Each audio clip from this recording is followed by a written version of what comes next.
शरद पूर्णिमा का चंद्रमा जैसे उदित हुआ, गोपियां और उत्सुक हो गईं और उनकी उत्सुकता में स्थिति ऐसी हो गई, आहा,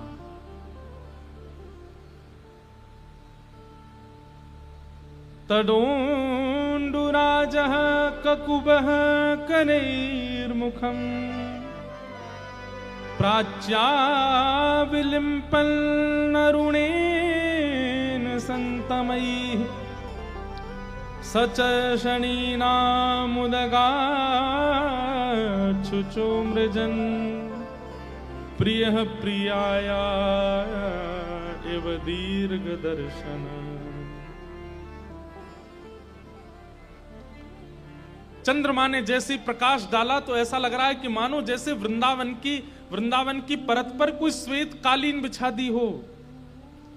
चंद्रमा के प्रकाश से श्री यमुना जी में उठने वाली तरंगें मानो ऐसी लग रही हैं कोई श्वेत श्वेत पुष्प प्रकट हो गए हों। अरे वो चंद्रमा का प्रकाश केवल गोपियों के हृदय पटल को प्रसन्न नहीं कर रहा है, आज संपूर्ण वृंदावन खिल रहा है। वृंदावन में सुंदर सुंदर पुष्प, जिनके पुष्प नहीं हैं, ऐसे वृक्षों ने भी अपने अंदर से पुष्पों को प्रकट कर दिया है। बंधुओं, इसका मतलब क्या है? कभी कभी प्रकृति शुभ संकेत करने लगती है। कभी कभी ऐसा होता है कि प्राकृतिक वातावरण, प्राकृतिक हवा, प्राकृतिक स्पर्श, प्राकृतिक वृक्ष, प्राकृतिक लीलाएं आपको संकेत करती हैं कि आज का दिन शुभ है। गोपियां जब देखती हैं कि वृक्षों में पुष्प प्रकट हो रहे हैं, यमुना जी की तरंगें आज जल जैसी नहीं पुष्प जैसी लग रही हैं, वृंदावन की फरस पर चंद्रमा की किरण मानो ऐसे लग रही है किसी ने श्वेत पराग बिछा दिए हों। पशु पक्षी सब एक ही स्वर में मानो जैसे गा रहे हों। ये सब शरद पूर्णिमा की उस रात्रि में प्रकट होने लगा।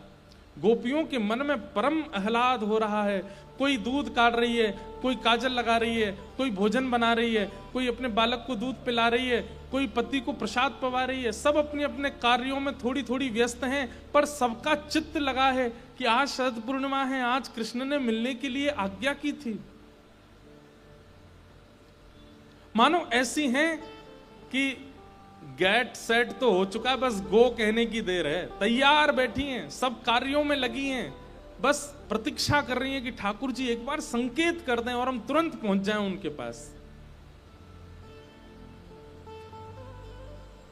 तभी श्याम सुंदर पहुंचे हैं और एक कदम्ब वृक्ष के नीचे बैठ करके ठाकुर जी ने जैसे ही देखा शरद ऋतु की ये रात्रि, आज आकाश में गंधर्व जन भी, आज आकाश के देवी देवता भी सब उत्सुक हैं इस रास में प्रविष्ट करने के लिए। तभी ठाकुर जी ने अपनी वेणु को अधर पर धारण किया, अपनी कोमल उंगलियों से उसके छिद्रों को आच्छादित करते हुए जैसे ही ठाकुर जी ने वेणुनाद करना प्रारंभ किया, आज की वेणु सामान्य स्वरों से युक्त नहीं है। जगऊ कलम वाम दृशाम मनोहरम, ठाकुर जी उसमें क्लीम शब्द पिरो के भेज रहे हैं।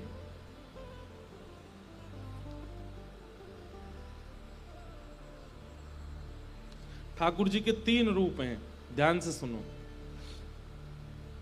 वंशीधर, मुरली मनोहर और वेणुगोपाल।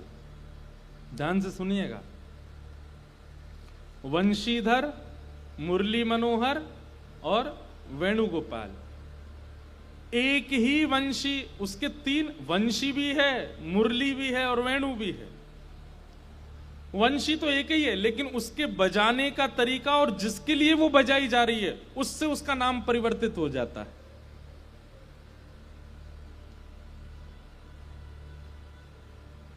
अब कैसे, थोड़ा समझिए।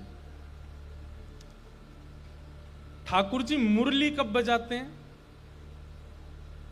जब किसी को अपनी ओर आकृष्ट करना हो, किसी पर ठाकुर जी रीझ जाएं और वो संसार की माया में फंसा है, लेकिन ठाकुर जी का मन आ गया कि नहीं इसको अपनी ओर खींचना है, तो उसके लिए ठाकुर जी मुरली बजाते हैं। जैसे रसखान के लिए बजाई थी।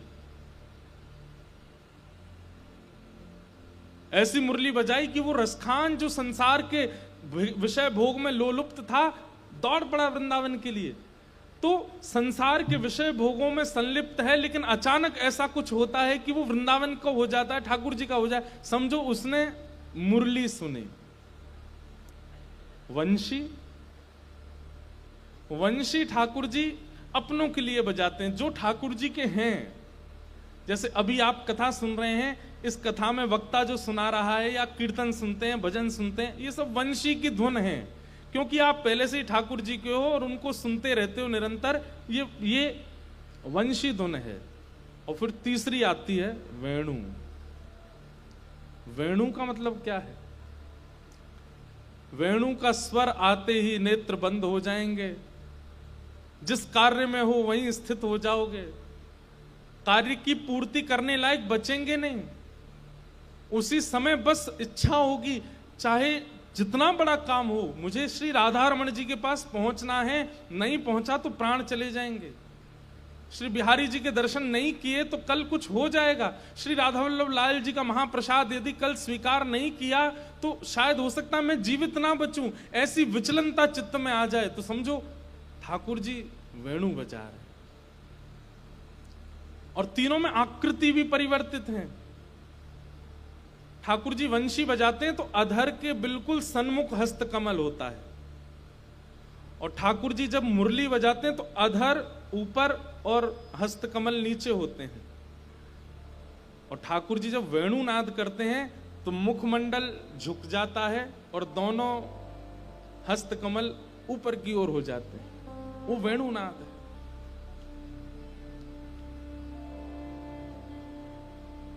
कभी कभी मंदिरों में जब दर्शन करते हैं तो ठाकुर जी की आकृति में ये अनुभव किया कीजिए कि ये वंशी बजा रहे हैं, कि मुरली बजा रहे हैं, कि वेणु बजा रहे हैं।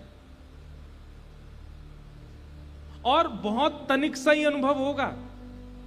इससे ऐसा नहीं कि पूरे हाथ ऐसे दिखेंगे ठाकुर जी के, बहुत तनिक सा, बस अधर ध्यान लगा करके अधर देखिएगा, फिर ठीक सामने देखना अधर से कितने ऊपर या कितने नीचे हाथ हैं। अगर ठाकुर जी के अधर से नीचे हाथ लग रहे हैं तो इसका मतलब समझ जाइएगा ठाकुर जी मुरली बजा रहे हैं।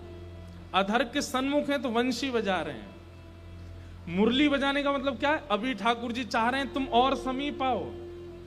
वंशी बजाने का मतलब क्या? ठाकुर जी कह रहे हैं तुम मेरे हो चुके हो। लेकिन जब ठाकुर जी ऊपर की ओर थोड़ा सा अधर लगे कि हस्त जो है वो अधर से ऊपर हैं, तो समझो वेणु बजा रहे हैं। और वेणु बजा रहे हैं मतलब ठाकुर जी कह रहे हैं तू रास का अधिकारी है, बस प्रतीक्षा कर, तेरे लिए वेणु बजेगी। इस सभा में बताने वाली बातें नहीं है। इनका अधिकार तो बहुत तनिक लोगों को है, बहुत किंचित लोगों को है, बहुत रस में डूबे लोगों को है। लेकिन फिर भी जो इस स्थिति को समझ पा रहे हो वो इसका अनुभव कीजिएगा। वेणु, वंशी या मुरली। आज रास के लिए ठाकुर जी मुरली नहीं बजा रहे, वंशी नहीं बजा रहे, वेणु बजा रहे हैं। और वेणु जब ठाकुर जी बजाते हैं तो हस्तकमल ऊपर होता है, मदमस्त होकर के ठाकुर जी बजाते हैं। बहुत कम चित्र ऐसे मिलेंगे जहां ठाकुर जी के हस्त कमल ऊपर हो और मुख जो है वो किशोरी जी की तरफ झुका हो। वो है वेणुगोपाल। जैसे वेणु की ध्वनि गई है कर्ण रंध्र से, दौड़ पड़ी गोपियां। उसी समय उस काल में यह भी विचार नहीं किया कि इस कार्य को पूरा कर दें, या ऐसे ही हम जाएंगी तो इसका परिणाम क्या होगा, कौन क्या सोचेगा, पति हमें रोक सकते हैं, सास ससुर घर के या कोई भी क्या वार्ताएं करे, कुछ विचार नहीं किया। उसी अवस्था में दौड़ पड़ी हैं ठाकुर जी के पास।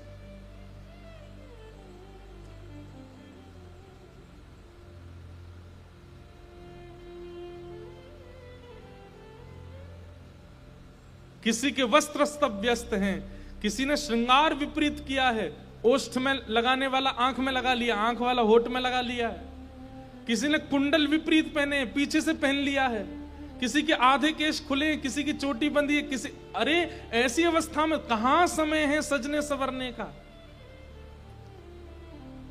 और गोपियों से कोई पूछता है कि अरे नेक्स्ट सज के तो जाओ, श्याम सुंदर के पास जा रही हो पहली बार। गोपियां कहती हैं, अरे बाह्य श्रृंगार यदि देखना होता तो पूतना बहुत सुंदर बन के आई थी, कन्हैया ने वाकू देखो भी नहीं। कन्हैया स्वरूप नाय देखे, वो तो हृदय देखे। अरे वो पूतना इतनी सुंदर बन के आई कि सब ब्रजवासी मोहित हो गए वहां पे, और श्याम सुंदर ने अपने आंखन से हाथ ही नहीं हटाया हुआ देखवे के काजे। वो सुंदरता ना देखे, वो वस्त्र ना देखे, वो नैन नक्श ना देखे, वो रूप को लावण्य ना देखे, वो तो हृदय देखे। अगर ठाकुर जी रूप देखते तो रास में जा रही इन गोपियों में अनेक गोपियां 90-90, 100-100 वर्ष की हैं, जिनके पुत्रों के भी ब्याह हो चुके हैं। ठाकुर जी के लिए ये कोई स्त्री पुरुष के मिलन का व्यवहार नहीं है, इसको आप उसमें आंक नहीं सकते। 6 वर्ष से लेकर के 100 वर्ष की आयु तक की गोपियां रास बिहार में जा रही हैं। लेकिन एक स्थिति का वर्णन करते हुए हमारे रसिकाचार्य कहते हैं कि वो गोपी जिससे चला भी नहीं जाता है, आज वेणु का नाद सुनकर के कृष्ण प्रेम में उन्मुक्त गोपी वो एक युवा गोपी की तरह चलती हुई जा रही है रास में। इससे ये प्रमाणित होता है कि ये गोपियां जीवात्मा नहीं है, ये गोपियां सामान्य स्त्रियां नहीं है।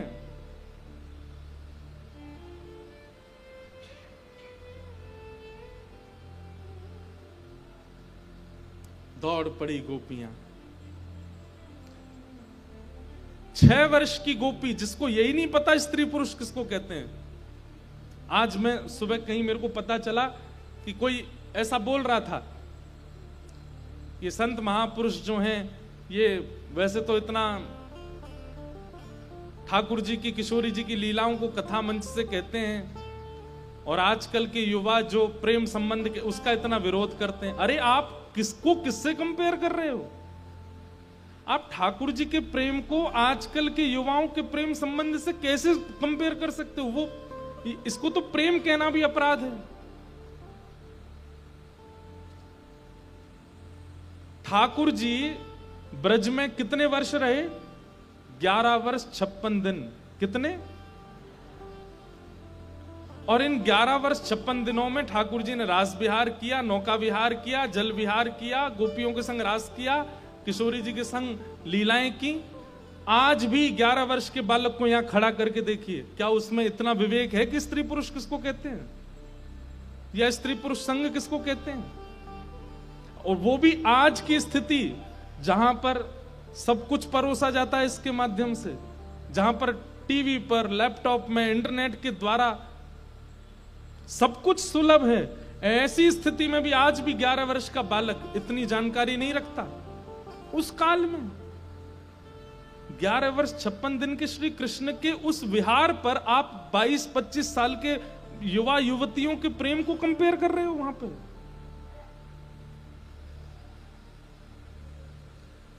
भागवत जी में रास बिहार में वर्णन आता है कि कामदेव आया रास बिहार में, तो ठाकुर जी ने मदन मोहन रूप धारण कर लिया। जैसे ही मदन मोहन रूप धारण किया, कामदेव परास्त होकर के गिर पड़ा।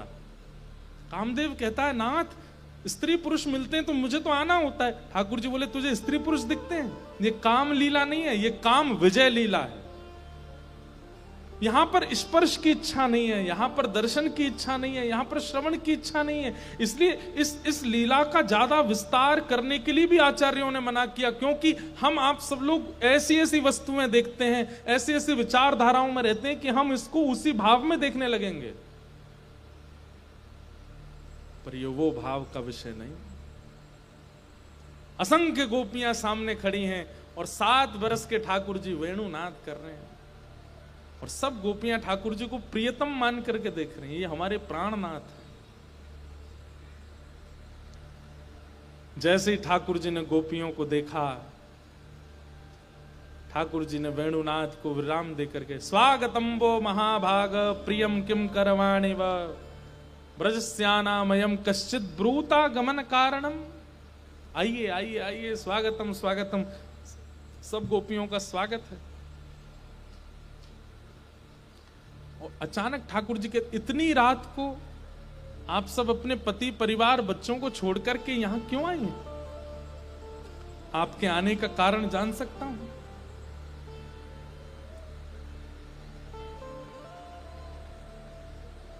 आपके आने का कारण मैं जान सकता हूं। और ठाकुर जी ने यहां पर फिर स्त्री धर्म के 10 श्लोक बोले, स्त्रियों के धर्म क्या होते हैं। मतलब ठाकुर जी यहां पाप से अवगत करा रहे हैं कि पाप किसको कहते हैं। भर्तु शुश्रूषणम स्त्रीणाम परो धर्मो यमाय तद्बंधूनाम च कल्याणम प्रजानाम चानुपोषणम दुश्शीलो दुर्भगो वृद्धो जड़ो रोग्य धनोपिवा पति स्त्रीभिर हताभ्यो लेकेप्सु भिर पातकी। ठाकुर जी कह रहे हैं अपने परिवार को, पति को और उसके सब संबंधियों को इस प्रकार आप सब छोड़ करके अर्धरात्रि में आ गई परपुरुष के पास। अरे ये कितना बड़ा जघन्य पाप है, आप जानती हैं? स्त्री धर्म किसको कहते हैं आप जानती हैं? अरे पति चाहे जैसी स्थिति में हो, पत्नी को चाहिए उसका उद्धार हो, उसकी स्थिति का भाव रख करके उसका त्याग नहीं करना चाहिए। चलो जाओ अपने अपने घरों को लौट जाओ। अच्छा चंद्रमा देखने आई थी ना, देख लिया, चलो जाओ वापस लौट जाओ। अर्धरात्रि में तुम्हारा यहां उठना रुकना ठीक नहीं, किसी को पता चले तो क्या कहेंगे लोग। ये सब ठाकुर जी क्यों बोल रहे हैं? ताकि अगर किसी के चित्त में पूर्ण समर्पण ना हो तो भयभीत होकर लौट जाए। लेकिन एक भी गोपी वहां से हिली नहीं। जब 10 श्लोकों में स्त्री धर्म का वर्णन ठाकुर जी ने किया, तब गोपियां कहती हैं आपकी आज्ञा हो तो हम कुछ कहें। भगवान बोले उत्तर दो, और 10 श्लोकों का उत्तर गोपियां दे रहे हैं। मैवं विभोर्हति भवान् गदितुं ऋशंसम् संत्यज्य सर्व विषयांस्तव पादमूलम् भक्ता भजस्व दुर्वग्रहमात्यजास्मान् देवो यथादि पुरुषो भजते मुमुक्षु। श्री कृष्ण, हम भक्त हैं, और जिस प्रकार भात को भोक्ता के पास पहुंचने के लिए परिश्रम करना पड़ता है, ऐसी भक्त को भी भगवान के पास पहुंचने के लिए बहुत श्रम करना पड़ता है। भात को भोक्ता के पास पहुंचने के लिए खौलते हुए जल में स्वयं को डुबोना पड़ता है, धन कुटा से अपने छिलके उतारने पड़ते हैं, अपने गृह परिवार सबका त्याग करना पड़ता है, तब जाकर के वो भात बनता है और भोक्ता उसको स्वीकार करता है। ठीक वैसे ही हम भक्त हैं, हमें भी बहुत पीड़ा सहनी पड़ती है आपके पास आने के लिए। और आज जब चली आई हैं तो आप कह रहे हो वापस लौट जाओ। आप हमको स्त्री धर्म समझा रहे हो और स्वयं ही ज्ञान उपदेश करते हो। सर्वधर्मान परित्यज्य माम एकम शरणम ब्रज, मेरे चरणों में आ जाओ, सबका त्याग कर दो, सब धर्मों का त्याग करके एकमात्र मेरे चरणों का सन्निधि ले लो। और आज जब हम सब छोड़ छाड़ के आ गए तो आप उल्टा हमको ही धर्म समझा रहे हो। कहीं आपकी नजरों में हम व्यभिचारिणी तो नहीं है? हमें आप पर पुरुष गमन करने वाली व्यभिचारिणी मत समझिएगा। हम तन से उन्हीं की हैं जिनसे ब्याह हुआ है, लेकिन ये आत्मा तो आपकी है ना। हमारा प्रेम कोई स्पर्श में नहीं बंधा हुआ, हमारा प्रेम कोई दर्शन में नहीं बंधा हुआ, हमारा प्रेम कोई ऐसा नहीं कि हम आपसे ये जिज्ञासा करें कि आप हमसे बार बार मिलो। हमारा प्रेम ये नहीं है। हमारा प्रेम तो केवल इतने में व्यवस्थित है श्री कृष्ण, आप एक बार बस कह दीजिए कि आपने हमें स्वीकार कर लिया, उसके बाद जीवन में कभी हमारी ओर देखिएगा भी नहीं। एक बार स्वीकार तो कर लीजिए। हमारा प्रेम स्वीकारीकरण पर निर्भर करता है। स्पर्श, दर्शन, शब्द, रस, गंध, इनमें हमारा प्रेम व्यवस्थित नहीं है। बंधुओं, इसे कहते हैं प्रेम। जहां स्पर्श की भी इच्छा नहीं है, जहां श्रवण की भी इच्छा नहीं है, जहां देखने की भी इच्छा नहीं है, जहां मिलन की भी इच्छा नहीं है, केवल इच्छा एक बात की है, स्वीकारीकरण की। और यह स्वीकारीकरण एक बार हो जाए फिर जीवन पर्यंत हम ऐसे निर्वहन करने को तैयार हैं। आप हमें व्यभिचारिणी मत समझिए। गोपियों के इस उपदेश को ठाकुर जी एकांत चित्त होकर के श्रवण कर रहे हैं। गोपियां कहती हैं कोई पतिव्रता नारी अपने पति के बिना एक क्षण नहीं रहती, लेकिन उस पति को विदेश जाना है 5 वर्षों के लिए, और वो पत्नी कहती है मैं कैसे रहूंगी।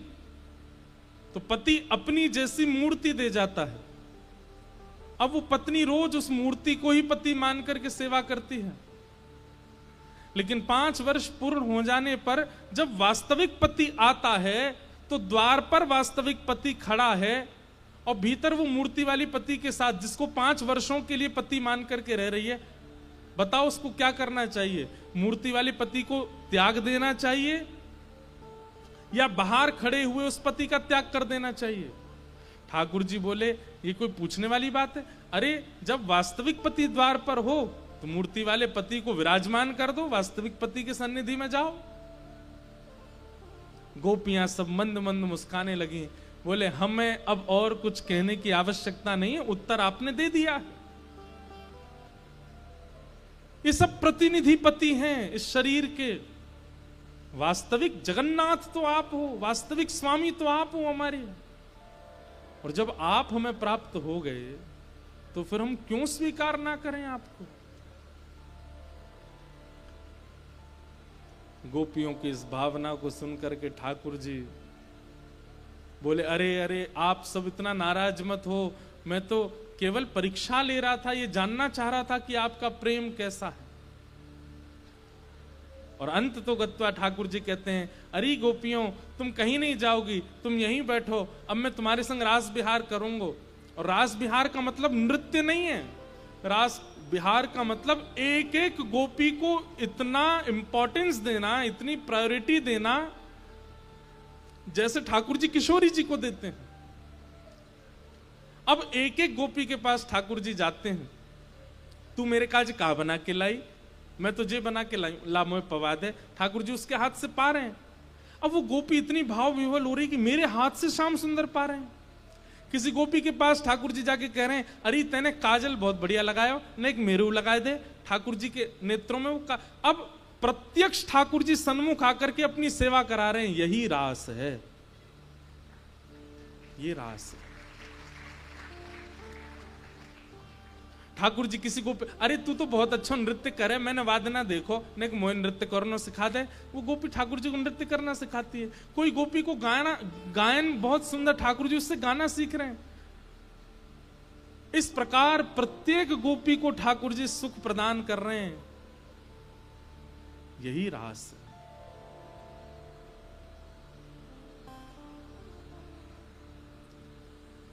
लेकिन एक गलती हो गई।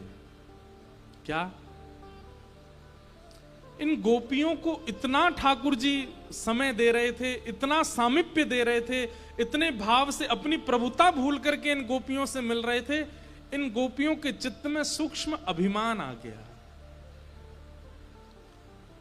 हम बहुत सुंदर हैं, हमारे गुण बहुत विशेष हैं, इसीलिए तो त्रिलोकीनाथ जगत स्वामी, इतनी बड़े बड़े देवताओं के बीच में रहने वाले जगन्नाथ, आज हम सामान्य सी ब्रज की गोपियों पर इतने रीझ रहे हैं। इसका मतलब तो यह है हमारे गुण, हमारा रूप, हमारा सौंदर्य ये स्वर्ग की अप्सराओं से भी श्रेष्ठ है। ठाकुर जी बोले ओहो ये तो गड़बड़ी हो गई, ये तो वो हो रहा है जो नहीं होना चाहिए था। बंधुओं, मैं एक बात कहा करता हूं कि ठाकुर जी इसीलिए रास करने में घबराते कि कहीं मैं उल्लासनगर चला गया, इसके घर पहुंच गया, इससे मिल लिया, इसके हाथ का पा लिया, इसको कहीं अभिमान ना हो जाए। कथा में तो हजारों लोग गए थे पर मुझे स्वीकार किया, इसका मतलब मैं श्रेष्ठ हूं।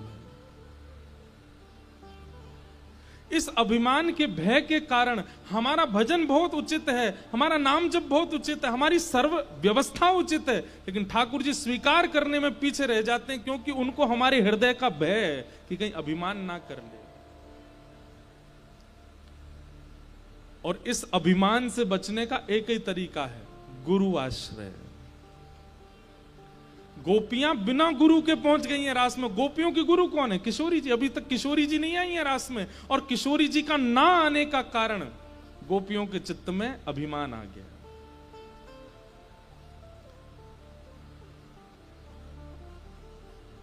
इसीलिए हमारे शास्त्रों में, हमारे ब्रज में गुरु निवेदन करो, गुरु की दिशा में ठाकुर जी के समीप जाओ, क्योंकि गुरु कृपा से अभिमान चित्त में नहीं आएगा। अपनी सेवा का अभिमान, अपने भाव का, अपने भजन का अभिमान, अपने नाम का। एक बात कहें आपको, अगर आप गुरु आश्रित होकर के भी अपने भजन या अपने स्वरूप या अपनी सेवा पर अभिमान करते हैं, उसका दंड गुरु को लगता है कि वो आपको उचित शिक्षा नहीं दे रहे हैं, कि आपको अभिमान हो रहा है। इसी भय से हम गुरु दीक्षा दे ही नहीं रहे अभी तक, लेकिन अब पिताजी ने हमारे ने बांध दिया है हमें। इसीलिए हम कथा में खूब पहले दिशाएं देने का प्रयास करते हैं कि कहीं ठाकुर जी कल को मिलने आए तो अभिमान ना हो जाए। अरे ठाकुर जी रात्रि मिलके चले गए, घर वालों को भी सुबह नहीं पता चला, तब समझो कि हाँ ये हमारी वैष्णवता है। अभिमान नहीं, गोपियों को अभिमान हो गया, हम बहुत सुंदर हैं।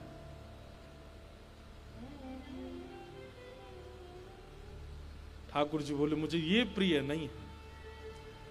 अरे तुम क्या जानती हो कि तुम्हारे हाथ की बनी हुई उस सब्जी में नमक नहीं था, लेकिन तुम्हारा प्रेम था इसलिए पा रहा था। तुम क्या जानो कि तुम्हारे द्वारा प्रस्तुत किया गया इत्र मुझे जलन दे रहा था, लेकिन तुम्हारा प्रेम था इसलिए मैं स्वीकार कर रहा था, पर तुम तो अभिमान कर रहे हो उसका। ये मुझे स्वीकार नहीं। और इतना होते ही ठाकुर जी वहां से अंतर ध्यान हो गए। गोपियां रोती बिलखती रह गई। भागवत जी में इतना करुण प्रसंग है कि गोपियों की ऐसी अवस्था हो गई, जड़ को भी चैतन्य मानती हैं और वृक्षों से कहती हैं, अरे तूने श्याम सुंदर को देखा, वो कहां चले गए? अब जड़ वृक्ष ना तो हिल रहा है ना, फिर भी कह रही हैं, अच्छा तू ये कहता है इस दिशा में गए, ठीक है हम जाती हैं। वो चल देती हैं। कभी तुलसी से पूछती हैं, कभी पशुओं से पूछती हैं, कभी मोर दिख जाता है तो पीछे भागती हैं। तुझे तो सिर पे धारण करते हैं, तुझे तो पता है ना श्याम सुंदर कहां है, हमें बता दे।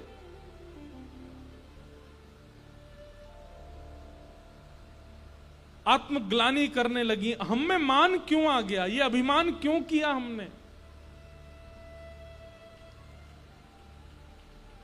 ढूंढती बिलखती रोती हुई गोपियां जब जा रही थी, तभी देखती हैं कि यमुना के तट पर तप्त कांचन गौरांगी श्री राधे वृंदावनेश्वरी श्री किशोरी जी बैठी। किशोरी जी को देखते ही दौड़ पड़ी गोपियां और चरणों में जाकर के प्रार्थना करने लगी। एक अपराध बन गया है श्यामा जी, हम आई थी श्याम सुंदर से मिलन के लिए, लेकिन एक अभिमान चित्त में आ गया, वे हमें रोता बिलखता इस वन में छोड़ के चले गए हैं। अरे वर्षों नहीं, कल्पों से हम प्रतीक्षा कर रही हैं उनकी। त्रेता युग में हम दंडकारन बन के संत बने थे, सतयुग में हम वेद वेदांत बने थे, और इस द्वापर में हम गोपी बन के आई हैं। हम कब से प्रतीक्षा कर रही हैं उनसे मिलने की, आप कृपा करो।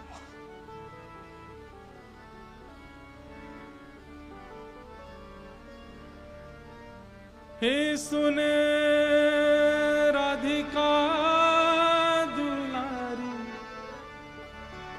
तेरे द्वारका भिखारी हूँ मैं, श्याम का पुजारी,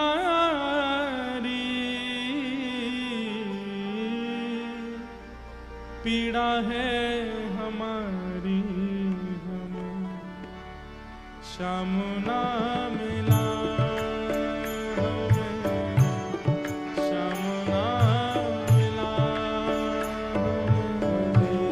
श्याम ना मिला।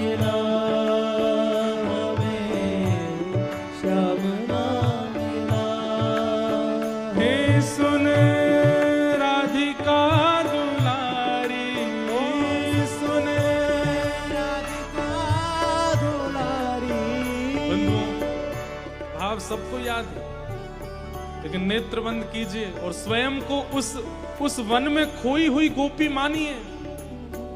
हम भी इस संसार रूपी वन में खो गई हैं। हमारी सेवा से ठाकुर जी प्रसन्न नहीं हो रहे, इसका मतलब है कि हमारी सेवा में अभिमान है। हमारी गुरु स्वरूपा है श्री किशोरी जी, श्री राधा रानी, उन्हीं से प्रार्थना करो हमें श्याम ना मिला, हमें श्याम ना मिला, हमें श्याम ना मिला, हमें श्याम ना मिला। हम सोचते थे कान्हा कुंजन में होगा, हम सोचते थे कान्हा कहीं कुंजन में होगा। हम सोचते थे कान्हा कुंजन में होगा। हम सोचते थे कान्हा कहीं कुंजन में होगा। अभी तो मिलन का हमने सुख नहीं भोगा, अभी तो मिलन का हमने सुख नहीं होगा। सुन के प्रेम की परिभाषा, सुन के प्रेम की परिभाषा मन में बंधी थी जो आशा, मन में बंधी थी जो आशा। आशा हुई रे निराशा झूठी, दे गया दिलासा श्याम ना मिला, श्याम ना मिला। हमें श्याम ना मिला, श्याम ना मिला।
अपना जहां जिसे कहे सब कोई,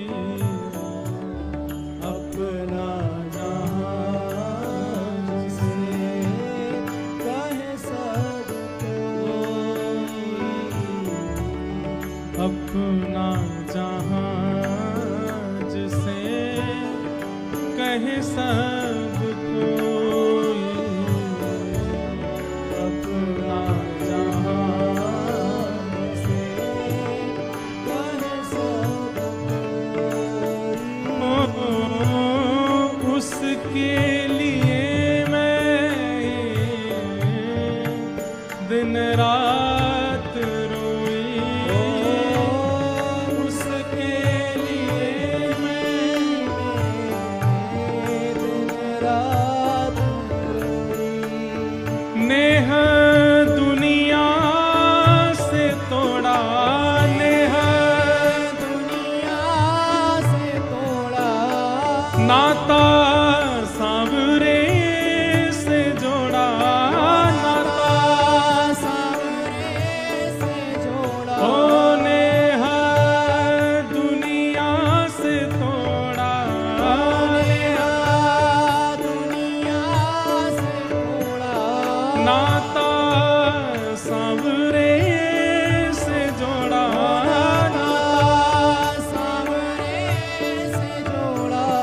उसने ऐसा मुख मोड़ा मुझे कहीं का न छोड़ा। श्याम ना मिला श्याम ना मिला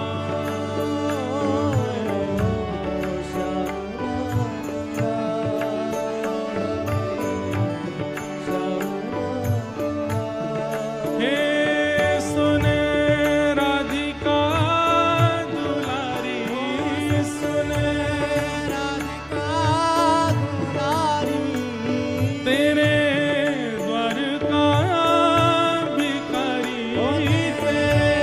द्वारका भिखारी तेरे श्याम का पुजारी पीड़ा है हमारी। श्याम ना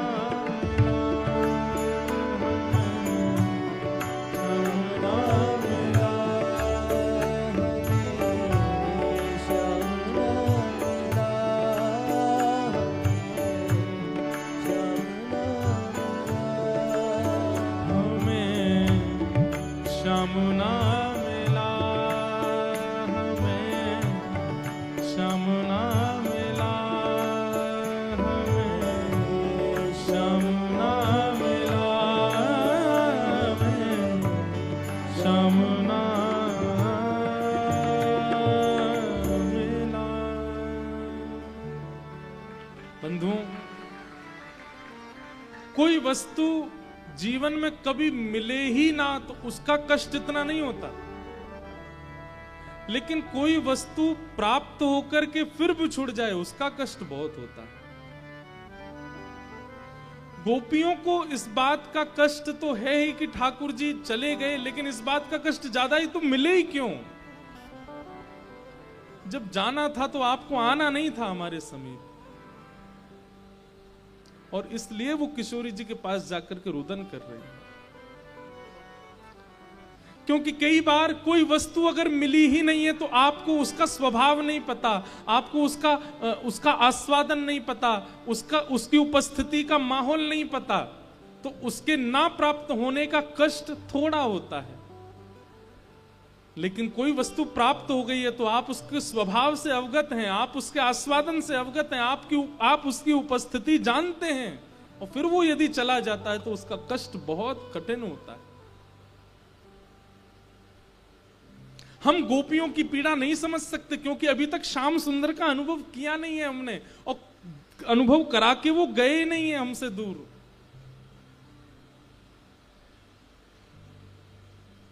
एक भाव में गाता हूं,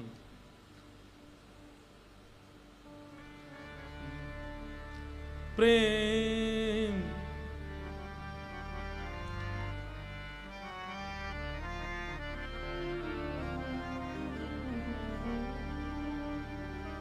प्रेम की पीड़ा मीरा जाने या जाने वो राधा राधा कह ले प्राणी कट जाएगी बाधा हो प्रेम की पीड़ा या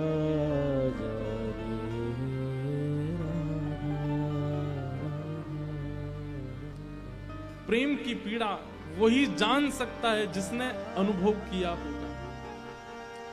और क्षमा कीजिएगा, इन लीलाओं को सुनकर के आप अपने व्यवहारिक प्रेमों को विचार करके यहां विचलित मत होइएगा।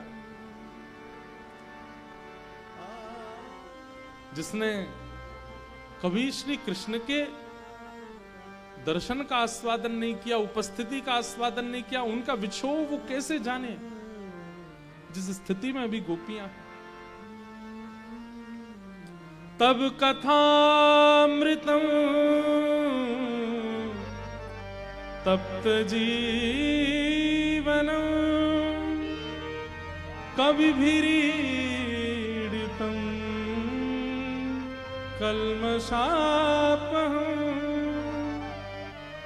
श्रवणमङ्गलम् श्रीमदाततं भुवि गृह्णन्ति ते भूरिदा जना जयति तेऽधिकम् जन्मना व्रजः श्रयत इन्दिरा सस्वदत्तहि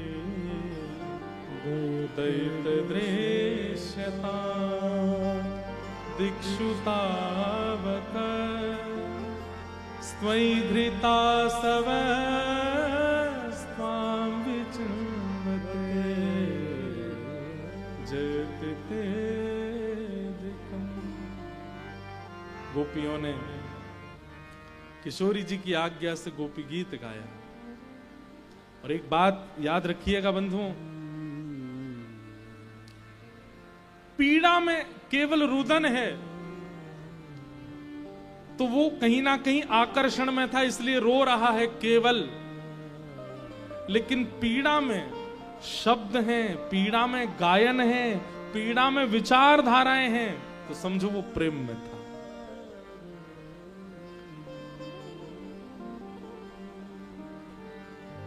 ठाकुर जी की विरह में केवल रो रहे हैं, केवल उस विरह में पड़े हैं, कुछ कर नहीं पा रहे हैं, कुछ हो नहीं पा रहा है। इसका मतलब क्या है? आप कहीं ना कहीं ठाकुर जी से आकर्षित हो, लेकिन ठाकुर जी के वियोग में उस पीड़ा में शब्द बन करके प्रकट हो रहे हैं, विचारधाराएं प्रकट हो रही हैं, पद निकल करके आ रहे हैं, कुछ गायन हो रहा है, तो समझो कि प्रेम अटूट है। और इस बात का प्रमाण मीराबाई है।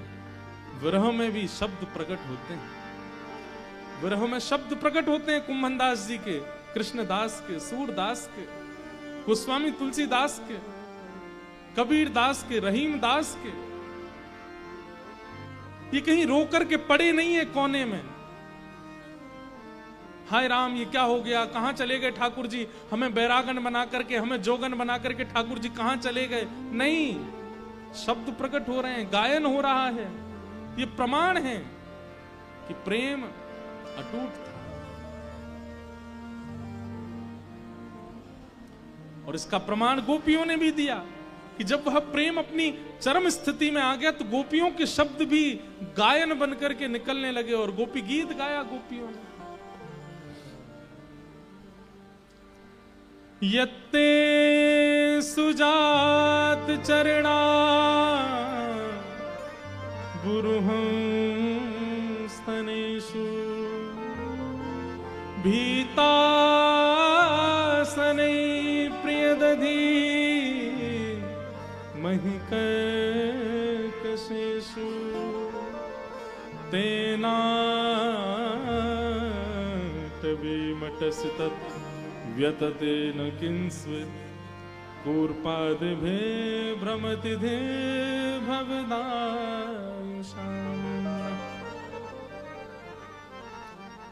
गोपियों ने गोपी गीत गाया और गोपी गीत में ठाकुर जी से पता है क्या कहती हैं गोपियां? बहुत कुछ कहा है। एक जगह तो कहती हैं हमें कुछ नहीं चाहिए, केवल एक बार आ जाइए, अपना चरण, अपना हस्त कमल एक बार धर के चली जाओ, फिर चले जाना, एक बार आ जाइए बस अपना हस्त कमल। जैसे लक्ष्मी याचना करती है अपने आपके हस्त कमल की अपने सिर पर, ऐसे एक बार हस्त कमल रख के फिर चले जाइए, फिर नहीं बुलाएंगी आपको, एक बार आ जाइए ना।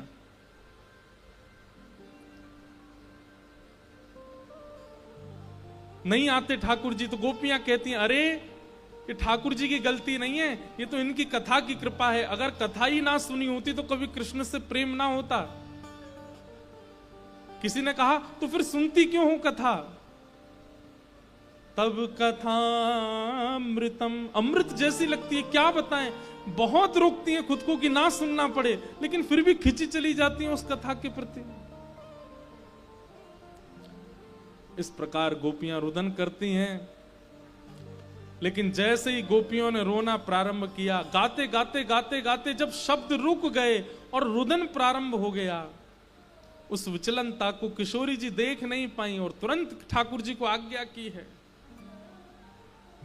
और तभी रास भूमि के मध्य में ताशामाविर्भूत सौरी स्मयमाय मुखाम्बुज पीतांबरधर श्रग्वी साक्षान मन्मथ मन्मथ। उन गोपियों के बीच में पीतांबर धारण करके, मोर मुकुट धारण करके, मकराकृत कुंडल धारण करके, आंखों में सुंदर अंजन लगा करके श्री रास राशेश्वर भगवान श्याम सुंदर पुनः प्रकट हो गए। बोलो रास राशेश्वर भगवान की।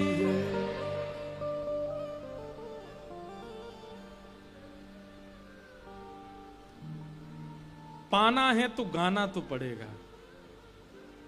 बिन गाए पा नहीं सकते ठाकुर जी। गाना तो पड़ेगा, सुनाना तो पड़ेगा, शब्दों का प्रादुर्भाव तो करना पड़ेगा, तभी वो रीझते हैं। मैं कहता हूं ठाकुर जी को सबसे प्रिय नैवेद्य क्या है? भक्त के हृदय के शब्द जब पद बन के निकलते हैं ना, ठाकुर जी को बहुत प्रिय लगता है। ठाकुर जी उसके आगे भोजन त्याग देते हैं, श्रृंगार त्याग देते हैं, माखन मिश्री त्याग देते हैं, जब भक्त अपनी मधुर वाणी में कुछ सुनाता है ठाकुर जी को। ठाकुर जी को सुनना बहुत प्रिय है। आ गए गोपी गीत सुनकर के ठाकुर जी, और कैसे आते हैं? भूल करके आते हैं। आपने पूर्व में क्या अपराध किया ठाकुर जी को याद नहीं रहता, फिर बस आ जाते हैं। सब गोपियों ने घेर लिया। हाथ छुड़ाए जात हो निर्बल जान के मोए, हृदय से जब जाओगे तब जबर कहूंगी तो। अरे तुम हाथ छुड़ा के कितना भी चले जाओ श्याम सुंदर, पर हृदय से नहीं जा पाओगे। गोपियों के इस प्रेम भाव को देख करके ठाकुर जी ने जितनी गोपी उतने रूप धारण कर लिए। और फिर महाराज किशोरी जी खड़ी हैं वहीं, और चारों तरफ गोपियों के साथ ठाकुर जी महारास कर रहे हैं। जितनी गोपी उतने कृष्ण हो गए। अब महाराज तो हम एक दिन गा चुके हैं कथा में, आज तो आगे की लीला में ही चलते हैं। महाराज हुआ, देवी देवता भी सब गंधर्व जन पधारे। इस प्रकार महाराज की भूमिका हुई। बोल रास राशेश्वर भगवान की। यहां अब आगे कंस ने सब योजनाएं बनाई, और योजनाओं में अक्रूर जी महाराज से कहा कि जाओ व्रज से ठाकुर जी को लेके आओ। नंद और यशोदा के पुत्र कृष्ण और बलराम को ले आओ। अक्रूर जी महाराज वृंदावन गए।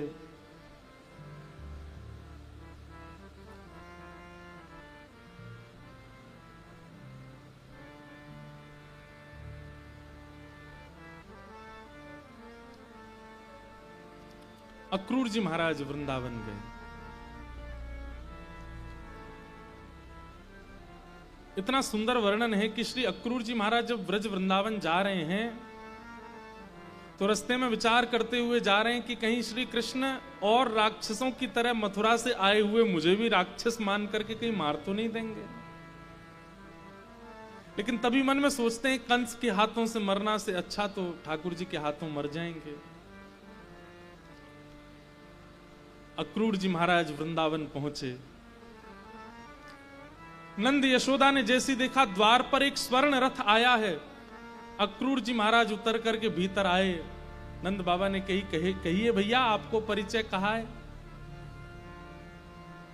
मैं अक्रूर हूं, मथुरा से आया हूं, कंस ने भेजा है। कंस ने भेजा है, ये स्वर जिसने सुना वहीं स्तब्ध हो गया।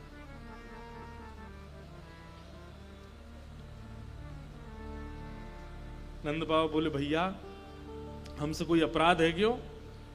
कंस ने काई को भेजो है आपको? आप अपनों ने विस्तार से बताओ कैसे आगमन भयो। यशोदा मैया द्वार पे आके खड़ी हो गई। कृष्ण बलराम साथ में आकर के यशोदा मैया के मानो पल्लू में छुप करके ठाकुर जी पीछे खड़े हैं। और श्री अक्रूर जी कहते हैं कि महाराज कंस एक धनुर यज्ञ कर रहे हैं और उसमें ब्रज में कई श्रेष्ठ लोगों को पुरस्कार देने का उन्होंने विचार किया है, और उन श्रेष्ठ लोगों में 2 नाम आपके पुत्रों का है, कृष्ण और बलराम।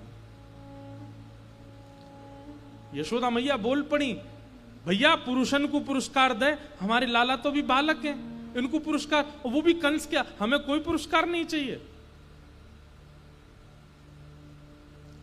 नंद बाबा बोले, मेहर रुको, बोलन तो दो, कहा कह रहे हैं। बोले भैया हमारे लालान को पुरस्कार काई को देनो चाहे। बोले हमने सुना है बड़े बड़े राक्षसों ने आक्रमण किया ब्रजमंडल पर, आपके छोटे छोटे बालकों ने उनका वध किया। अरे यमुना का जल पीने लायक नहीं बचा था कालियानाग की वजह से, ठाकुर जी आपके पुत्र ने उसको भी भगा दिया। और कुछ दिन पहले सब जानते हैं बहुत मूसलाधार बारिश हुई थी, पूरा ब्रज डूबने की कगार पे था, आपके पुत्र ने पर्वत उठा लिया।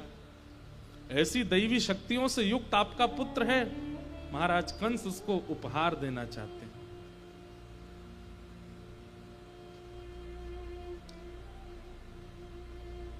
नंद बाबा स्तब्ध हैं, यशोदा मैया स्तब्ध हैं, स्तब्ध तो ठाकुर जी भी हो गए हैं, लेकिन मन में विचार कर रहे हैं कि और कोई तरीका नहीं।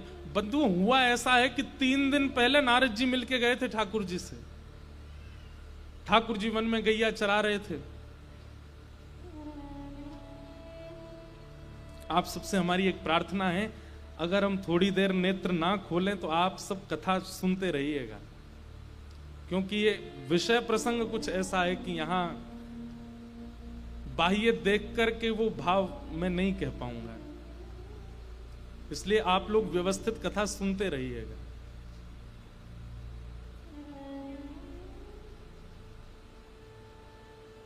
तीन दिन पहले नारद जी मिले थे ठाकुर जी को, ठाकुर जी वन में गैया चरा रहे थे और मधुमंगल श्रीदामा तन सुखा मन सुखा धन सुखा सुबल तोक सब ठाकुर जी के सखा आनंद कर रहे थे। तभी ठाकुर जी ने देखा एक वृक्ष के पीछे पीतांबरी पहने हाथ में वीणा लिए नारद जी खड़े। ठाकुर जी ने तुरंत इशारा किया, छुप जाओ, ये सब देख लेंगे तुमको। नारद जी बोले, नहीं छुपूंगा, इधर आइए, मुझसे बात कीजिए। ठाकुर जी ने ग्वाल वालों से कहा, तुम थोड़ा दूर जाओ, मैं आता हूं। और ठाकुर जी तुरंत नारद जी के पास गए। नारद जी ने दंडवत प्रणाम किया। भगवान ने हृदय से लगाया, नारद बहुत दिन बाद देखे हो, सब ठीक है?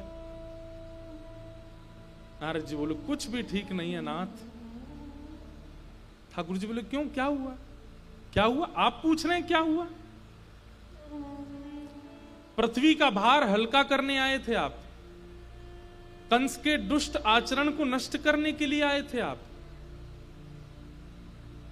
ये देवी देवताओं के यज्ञ यजन बंद करा रखे हैं कंस ने। संतों को, ब्राह्मणों को खोज खोज करके उनका वध करवाता है ये कंस। और 11 वर्ष व्यतीत हो गए, अभी तक उसका वध नहीं किया आपने। नाथ, मैं आज्ञा देने के लिए नहीं आया हूं, पर प्रार्थना करने के लिए आया हूं। आप जिस कार्य के लिए आए हैं उसकी पूर्ति कब करेंगे? रास बिहार हो गया, ब्रज की बाल लीलाएं हो गई, सब आपकी लीलाओं को देख करके हम बड़े प्रसन्न हैं, पर कंस का वध कब होगा?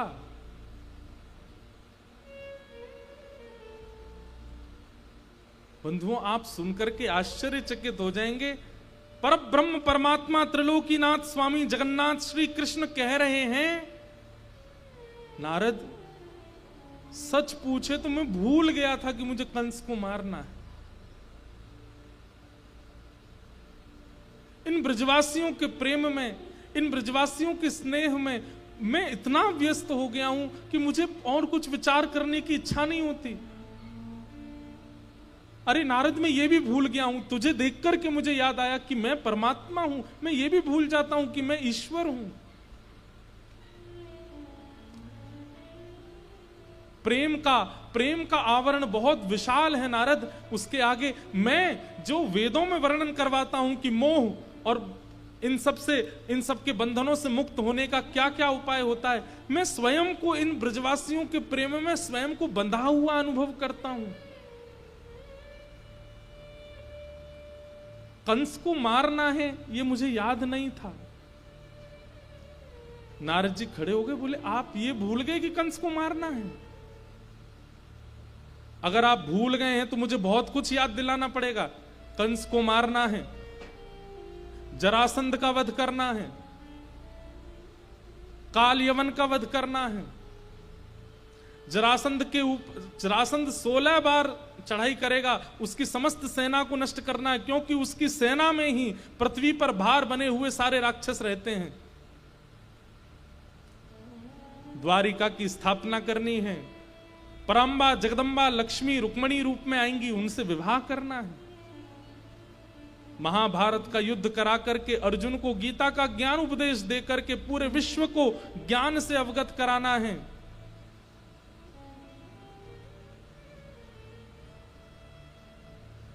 अभी तो बहुत कुछ करना है नाथ, आप कैसे भूल सकते हैं? ठाकुर जी मानो बैठ करके वहीं रुदन करने लगे।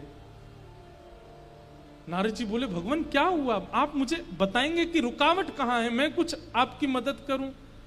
और मुझे कहने में लज्जा होती है कि मैं परमात्मा के आगे ये कैसे कह सकता हूं कि मैं कुछ मदद करूं। ठाकुर जी कहते हैं, नारद मेरे सखाओं को देख रहे हो तुम? उन सखाओं में तुझे एक वो दिखा है, थोड़ा फटे हुए से वस्त्र पहने हैं, थोड़ा उधरे हुए से वस्त्र, वो मेरा मित्र है, उसका नाम है मधुमंगल। तुमको पता उसका स्वरूप क्या है? वो सुबह उठता है, उठते ही अपने भवन से नंद भवन आता है और आंख पर हाथ धर के आता है, किसी को नहीं देखूंगा, सबसे पहले कन्हैया को देखूंगा, और जब मेरा मुख देख लेता है तब जलपान करता है। मैं इसको छोड़ के चला गया तो इसकी हालत क्या होगी? वो पतला सा तुमको दिखाई दे रहा है, तुम जोर से हवा भी चल जाए तो उड़ने लगता है, उसका नाम मनसुखा है। जब तक मैं प्रसाद नहीं पा लेता, मेरी थाली में कुछ बच नहीं जाता, तब तक वो भोजन नहीं करता, मेरी थाली में ही पाता है और मेरा उच्छिष्ट ही पाता है। आज तक 11 वर्ष की आयु हो गई मेरी, मैंने कभी उसको नवीन प्रसाद पाते नहीं देखा। वो मुझसे रूठ भी जाता है, नाराज भी होता है तो गुस्से में मांग लेता है मेरी थाली, लेकिन पाएगा वही जो मैंने खाया होगा, मेरा उच्छिष्ट पाता है। मैं चला जाऊंगा तो भूखा रहेगा वो। मेरी यशोदा मैया जो प्रति क्षण प्रतीक्षा करती है कि कन्हैया अब आवेगो, कन्हैया अब आवेगो। अरे मैंने ऐसा प्रेम नहीं देखा नारद कि जहां हर दिन अपना पुत्र पिछले दिन से अधिक प्रिय लगता हो मां को। मैं कल जैसा यशोदा मैया को लगता था, आज उससे अधिक प्रिय हूं, और आज जैसा हूं कल उससे अधिक प्रिय हूं। अरे नारद, मैं किन शब्दों में इन ब्रजवासियों का प्रेम बताऊं? संसार के लोग सुख को वस्तुओं में ढूंढते हैं, अपनी भूख को व्यंजनों से दूर करते हैं, पर इन ब्रजवासियों का सुख, वस्तु, व्यंजन सब कुछ मैं हूं। मैं यदि इन्हें छोड़ करके चला गया तो ये कैसे जिएंगे?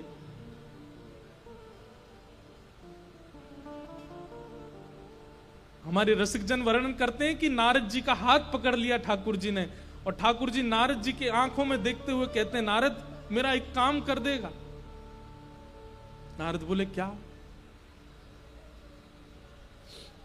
तू शंकर जी के पास जा, तू ब्रह्मा जी के पास जा, और उनसे जाकर के कह दे कि वे ऐसा तप करें कि उनके तप से एक और नारायण प्रकट हो जाए और वो सृष्टि का संचार करे। मैं वृंदावन छोड़ के ना जाऊं, किसी और पर ब्रह्म को ढूंढ लो।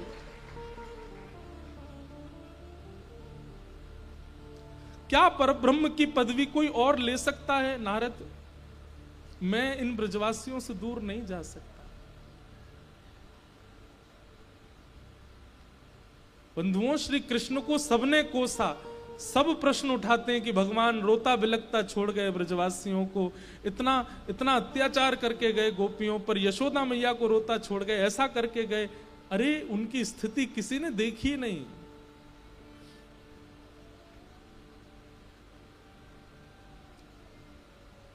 नारद जी चिंतित हो गए, प्रभु आप क्या बोल रहे हैं? परमात्मा कोई जन्म लेता है? परमात्मा कोई तत्व है जो दोबारा कहीं और से आ जाएगा? परमात्मा सदा एक ही रहता है। ये बात मुझे आपको बतानी पड़ रही है, इससे मुझे लज्जा हो रही है। आप वह परम तत्व हैं जो प्रथम है, जो आदि है, जिसका कभी जन्म नहीं होता है, जिसका कभी मरण नहीं होता है, जो कभी प्रकट नहीं होता, जो कभी अप्रकट अदृश्य नहीं होता, जिसकी भ्रकुटी पर पूरी सृष्टि चलती है, जिससे ब्रह्मा प्रकट होते हैं, जिससे शिव प्रकट होते हैं, जिससे ये तीनों लोग प्रकट होते हैं, वो हैं आप। आप कैसी बात कर रहे हैं मुझसे? ठाकुर जी मानो अपने कान बंद करते, मुझे मत सुनाओ ये सब। ब्रजवासियों का प्रेम कितना रहा होगा बंधुओं कि यहां व्यक्ति 1-2 करोड़ रुपए कमा लेता है तो अपने सगे संबंधियों को अपने पास बैठाना मंजूर नहीं करता। ठाकुर जी जो त्रिलोकीनाथ हैं, वो सामान्य से ब्रजवासियों के प्रेम में ये भूलने को तैयार बैठे कि मैं परमात्मा हूं।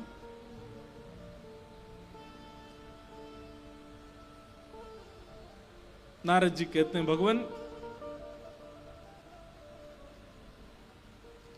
आपको मेरी सौगंध है, मुझे कुछ नहीं पता। मैं परसों आपके हाथों कंस को मरा देखना चाहता हूं,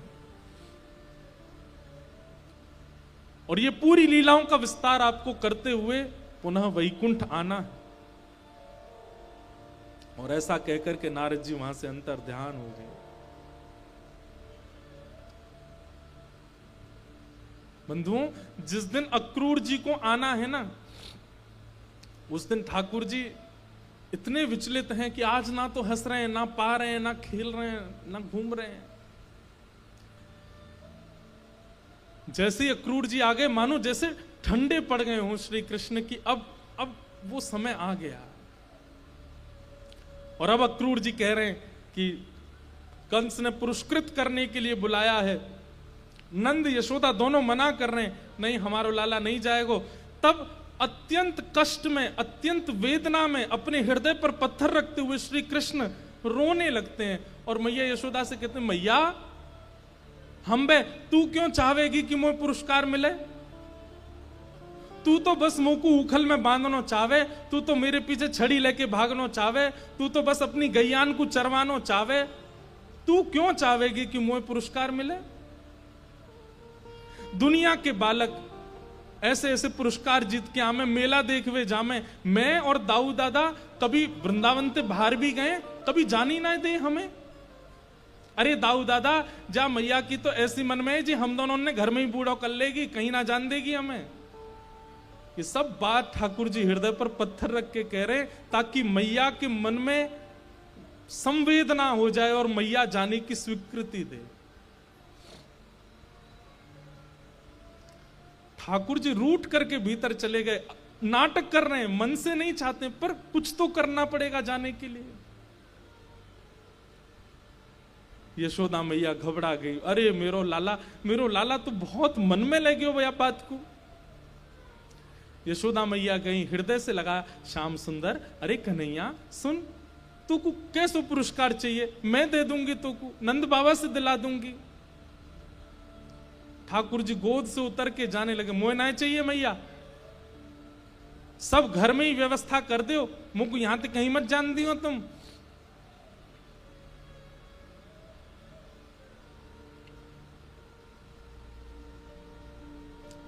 यशोदा मैया ने खूब समझाया पर ठाकुर जी रो रहे हैं, तो यशोदा मैया अंत में एक बात पूछती हैं बस, अच्छा लाला मुझे एक बात बता दो। बोले कहा, तू मथुरा जाएगो पुरस्कार लेवे तो को एक रात वहीं रहना पड़ेगो। अक्रूर जी बता रहे, और मुझे तो पता है तू मेरे बिना एक मिनट ना रह सके, तू तो रात में सो ही ना पावेगो, तो मेरी गोद में सोना होवे, तू तो मुझे पकड़ के सोवे। अब रात में तू वहां कैसे सोएगो? मैं तो जाऊंगी ना संग में, फिर क्या होएगो? यशोदा मैया को लगा है कि कन्हैया ये बात सुनकर के मना कर देगा कि ना मैया तेरे बिना तो मैं रह ना सकूं। ठाकुर जी रह नहीं सकते हैं, लेकिन बोल पड़ते हैं, मैया मैं तू कुछ सौगंध खा के कह रहा हूं, मैं तेरे बिना रह के दिखाऊंगा, तू मुझे भेज तो सही। ये बात सुनकर के यशोदा मैया को प्रिय नहीं लगा। तू रह ले गो लाला।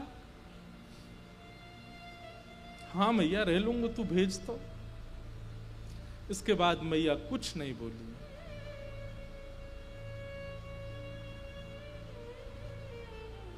ठाकुर जी एकांत में जाकर के रो रहे हैं। मैं कैसे समझाऊं, कैसे बताऊं कि ये सब सत्य नहीं है।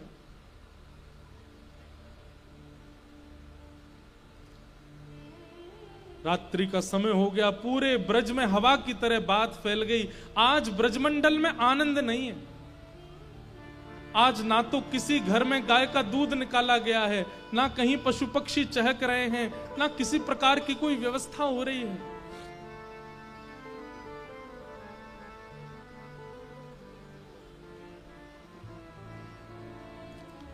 प्रसाद पाकर के सोने की व्यवस्था, सुबह लाला मथुरा जाएगो, मैया ने सब व्यवस्था, वस्त्र रख दिए ठाकुर जी के।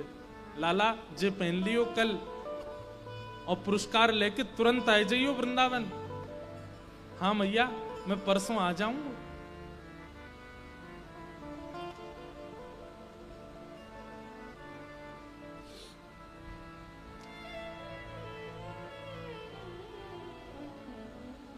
एक जगह वर्णन आता है कि श्री ठाकुर जी रात में मैया के पास सोए हैं,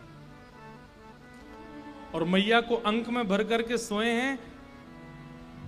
मैया के वक्ष पर अपना मुख लगा करके ठाकुर जी ऐसे बिल्कुल अंक में भर के सो रहे हैं, और बार बार लंबी लंबी श्वास भर के यशोदा मैया की अंग की सुगंध को माने अपने अंदर समेट रहे हैं, व्यवस्थित कर रहे हैं, जैसे मानो बहुत लंबी यात्रा पर जाना है, ये सुगंधी मुझे दोबारा पता नहीं मिले ना मिले, इसलिए आज इस बहु मात्रा में सुगंधी को अपने अंदर धारण कर लूं। और वहां यशोदा मैया भी लंबी लंबी श्वास लेकर के लाला के सिर की सुगंधी को भीतर ले रही है कि परसों आवेगो, लेकिन कल रात्रि निकारवे के काजे मुकु लाला की सिर की सुगंधी कैसे, मैं तो बिना याकू सूंघे सो ही ना पाऊं।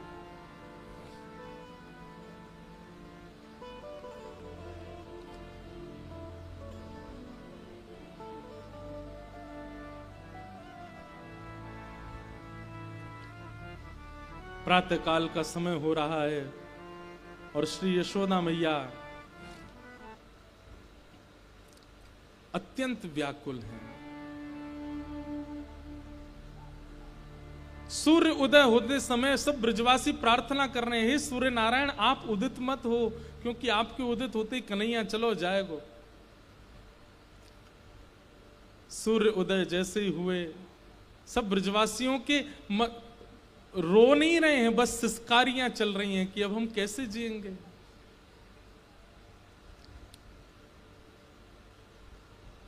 स्नान करके तैयार हो गए ठाकुर जी, और जैसे ही नंद भवन का द्वार खुला, श्री कृष्ण बलराम निकल करके बाहर आए हैं। ब्रजवासियों पर तो मानो जैसे विरह का पहाड़ टूट पड़ा हो। ये बात बंधुओं तब है कि जब ब्रजवासियों को यह पता है कि परसों कन्हैया आ जाएंगे वापस, तब इतने व्याकुल हैं ब्रजवासी। सब कह रहे हैं लाला तू आज ही पुरस्कार लेके आज ही आ जाना। अरे तू संध्या तक भी प्रतीक्षा मत करवावे लाला, तू हम सत्य बता रहे हैं, हम कैसे रहेंगे तेरे बिना। जो जो गोपियां ठाकुर जी की शिकायतें करती घूमती थीं, आज वो सब गोपियां ठाकुर जी से कह रही लाला हम तेरी कोई शिकायत ना करेंगी, पीछे वालों द्वार हमेशा खोल के रखेंगी, तू जो मटकी चाय फोड़ जाइयो, तू जैसो चाय माखन खाए जाइयो, तू जो चाय तू बछड़न ने लेके भाग जाइयो, तू जो करेगो हम सब राजी, तू मत जाना। ठाकुर जी कह रहे अरे ये आश्चर्य काय को है रो, मैं कोई हमेशा को थोड़ी जा रहा हूं, मैं आ जाऊंगा परसों।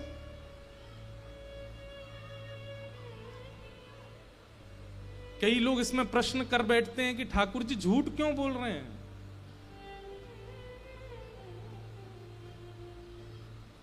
बंधुओं, अगर किसी असत्य भाषण से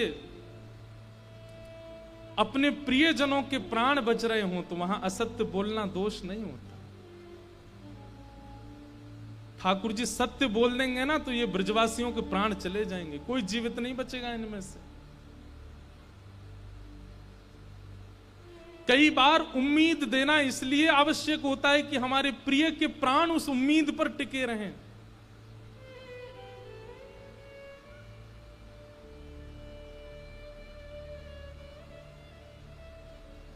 ठाकुर जी उम्मीद इसलिए देके जा रहे हैं कि कहीं आत्मदाह ना कर लें अपना।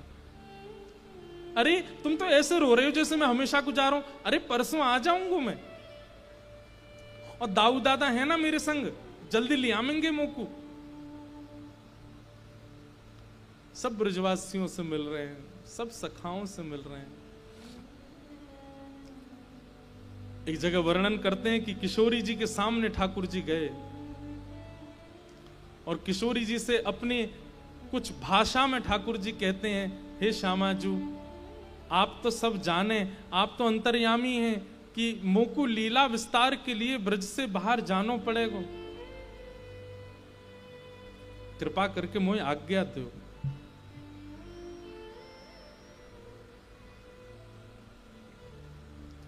किशोरी जी कहती हैं, इसका उत्तर मुझे क्या देना चाहिए, आप ही बता के जाओ।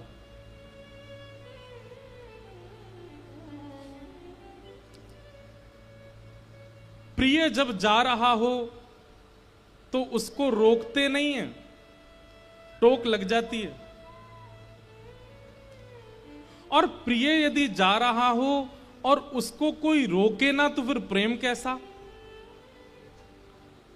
प्रेम का स्वरूप है कि प्रिय जा रहा हो तो उसको रोकना चाहिए, लेकिन प्रिय यदि शुभ कार्य के लिए जा रहा हो तो उसको रोकना नहीं चाहिए, टोक लग जाती है, कार्य अशुभ हो जाते हैं। मैं क्या करूं?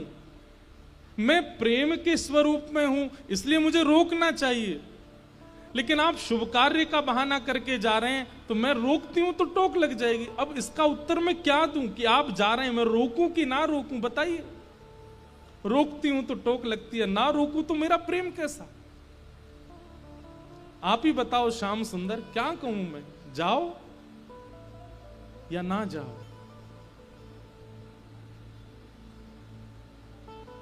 ठाकुर जी के नेत्र सजल हो गए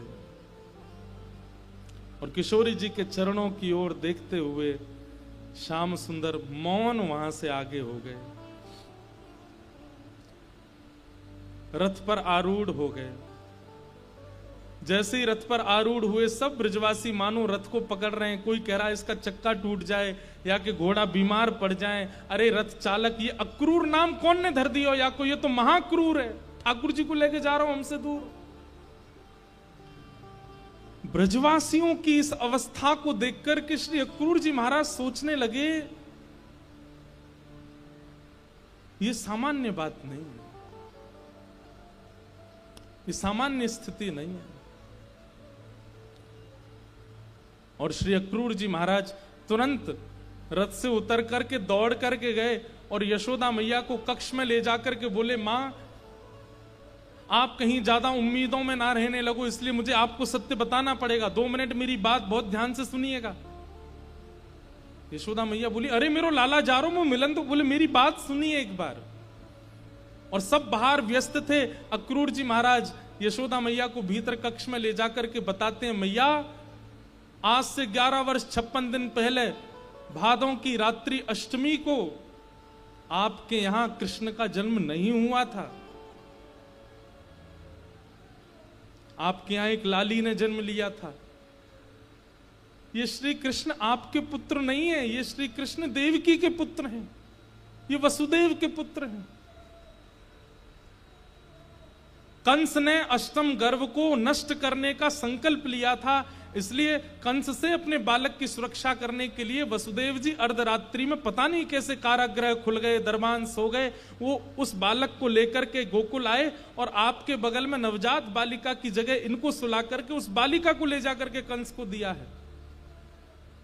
और ये बात मैं इसलिए बता रहा हूं क्योंकि 11 वर्ष 56 दिन आपने पालन किया जिस लाल का, उसकी जन्मदात्री मां आज भी कारागृह में प्रतीक्षा कर रही है। और अब कृष्ण के जाने पर अगर कृष्ण लौट करके आए वापस तो वो मां जीवित नहीं रहेगी। वो बहुत प्रतीक्षा कर रही है, मैं रोज मिलता हूं देवकी से। आपने तो पालन किया है कृष्ण का, उन्होंने तो जन्म दिया है। इसलिए मां, अगर कृष्ण लौट करके ना आवे तो आप परेशान मत होइएगा, क्योंकि वो अपनी वास्तविक मां के पास जा रहे हैं। ये शब्द सुनकर के यशोदा मैया विश्वास नहीं कर पा रही हैं, वो बोल नहीं पा रही हैं, उनके पास शब्द नहीं है, वो पलक नहीं झपक रही हैं, उनका पूरा शरीर ठंडा हो गया है, वो विचार ही नहीं कर पा रही हैं ये अक्रूर क्या कह रहा है। जड़वत एक मूर्ति की तरह यशोदा मैया खड़ी है और इतना कहकर के प्रणाम करके अक्रूर जी चले गए, रथ में जाकर के बैठ गए। और जैसे ही रथ आगे बढ़ने लगा, थोड़ी देर बाद यशोदा मैया को होश आया। जैसे तैसे अपने आप को संभाल करके यशोदा मैया नंद भवन से बाहर निकल करके आई। रथ को जाता हुआ देख, एक तरफ तो मन में कुतूहल चल रहा है, ये मेरो लाला नहीं है, दूसरी तरफ बाल लीला पूरी चित्त में घूम रही है, ये वो मेरे प्राण श्री कृष्ण है जिसको सदा हृदय से लगा के मैं रही हूं। चिल्लाती हुई जा रही है यशोदा मैया, अरे लाला रुक जा, अरे कन्हैया रुक जा, अरे लाला नेक रुक जा।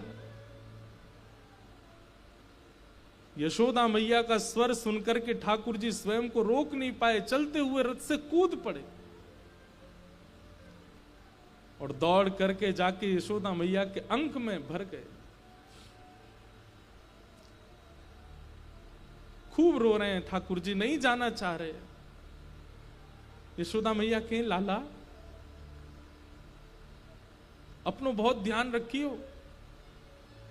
और एक एक रों का मैया स्पर्श कर रही है, ठाकुर जी के मुख का, नेत्रों का, नाक का, ओष्ठ का, ग्रीवा का, वक्ष का, उदर का, घुटने का, एक एक अंग यशोदा मैया अपने हाथों में मानो जैसे स्पर्श समान कर रही हो। पतो ना अब कब छूवे को मिलेगो। और सर्वांगीण अंग छूते छूते जैसे यशोदा मैया ने लाला के चरण छुए और प्रणाम करने लगी मां, ठाकुर जी टूट गए। यशोदा मैया को अंग, मैया ये तू कहा कर रही है, तू मेरे चरण छोड़, अभी तू कहा कर रही है। अरे तू तो ऐसे छू रही है मुझको जैसे मैं दोबारा मिलूंगा नहीं तो को। यशोदा मैया बोली, हाँ लाला, मुझे पता है तू अब मुझको छुवे को नहीं मिलेगा। क्यों? क्योंकि मुझको पता चल गई है कि तू मेरो लाला नहीं है, तू तो देवकी को लाला।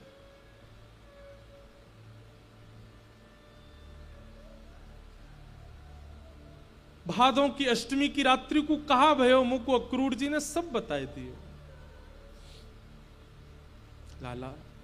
और मुझको ये भी पता चली कि तोए पतो है ये बात कि तू देवकी को लाला, लेकिन तैने भी बड़ो अच्छो नाटक कियो मेरो पुत्र बन के रहवे को। तो को तो पहले ही पता चल गई कि तू देवकी को पुत्र है। और मुझको ये भी पता चली कि तो आज भी पता है कि तू देवकी के पास जाके वापस नहीं आएगा, लेकिन फिर भी कैसो नाटक करके जा रहा हो कि मैं परसों आ जाऊंगा। तेरो दोष ना है लाला, शायद हम ब्रजवासीन के प्रेम में ही कोई कसर रह गई होगी जो शायद हमें ये सब अनुभव करना पड़ो। लेकिन तू चिंता मत करे, तू रुकियो मत, बिल्कुल तू जा मैया के पास, अपनी वास्तविक मां के पास जा। पर लाला एक वचन दे के जा,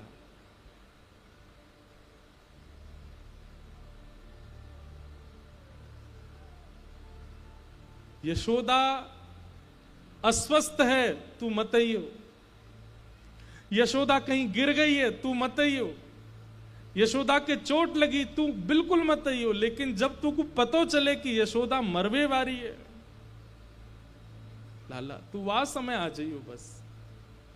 और मैं अपने प्राणन से प्रार्थना करूंगी कि तब तक नहीं निकले जब तक मेरो लाला मेरे सामने नहीं आ जाए।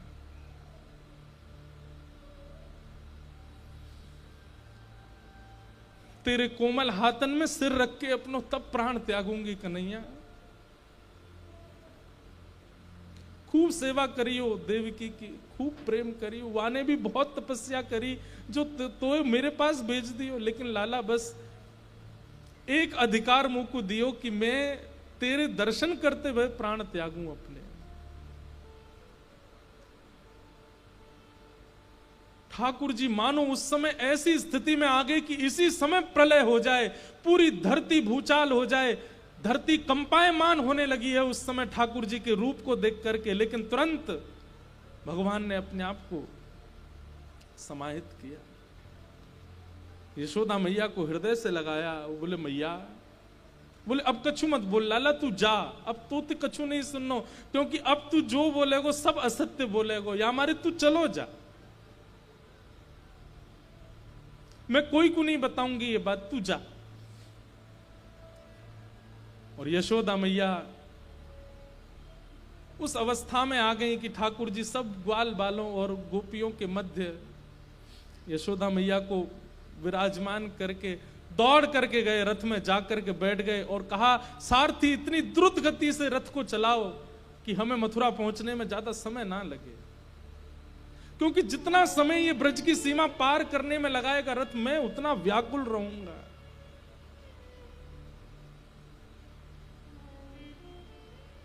ठाकुर जी मथुरा चले गए। आपको पता है ब्रजवासी अब भी इसी आश में मथुरा की ओर देख रहे हैं कि लाला हमारी याद आ जावेगी, जे नेक दूर जाते सोई दौड़ के आ जाएगा वापस, ये जा ही ना सके हमते दूर। कई ब्रजवासी तो रो ही नहीं रहे, बल्कि रोते हुए के आंसू पहुंच रहे। तुम काय क्यों रो रहे? अरे हम या लाला जाने जे नंद जी को छोरा हमारे बिना रही ना, अब ही देखियो अब ही दौड़ता हुआ आवेगो। और इसी आशा में खड़े खड़े खड़े ब्रजवासियों को रात हो गई, अंधकार जैसा होने लगा। एक टक बिना कुछ बोले टकटकी लगाए उस मार्ग में देख रहे हैं जिसमें रथ गया है कि कन्हैया आ जाएगा। ठाकुर जी नहीं आए, और जब अर्धरात्रि का समय हो गया, ठाकुर जी जब नहीं आए, आंसू सूख गए ब्रजवासियों के। और तब सब ग्वाल बालों की मैयाएं ले ले करके जा रही हैं। बोले मैया आ रहो होगो, कन्हैया आ रहो। बोले ना आवेगो तू चल। और सब ब्रजवासी चले गए। झूठी प्रीत करी मन मोहन, या कपटी के साथ झूठी प्रीत करी या कपटी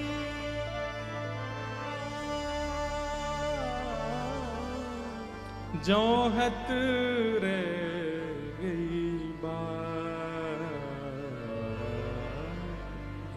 जोहत रह गई बात, कान्हा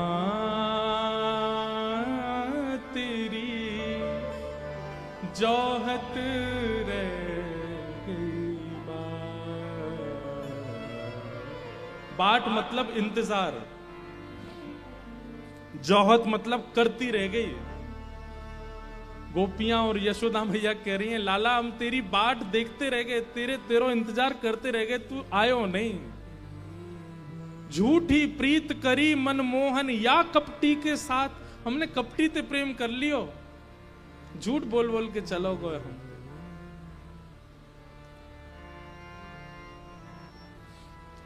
बंधुओं,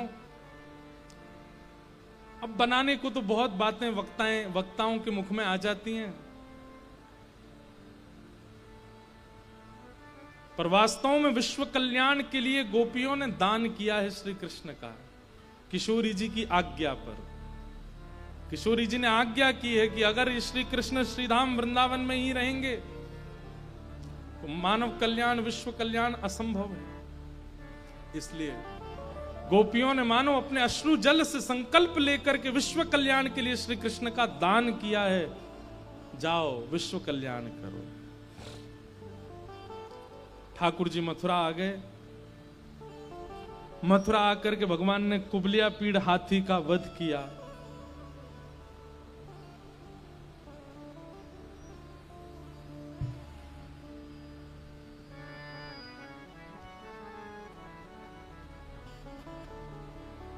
और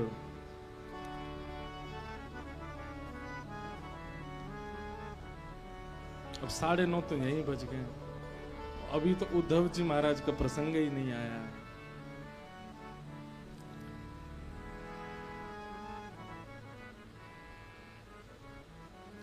थोड़ा कुछ स्पर्श करके फिर रुक्मणी विवाह को कर देंगे।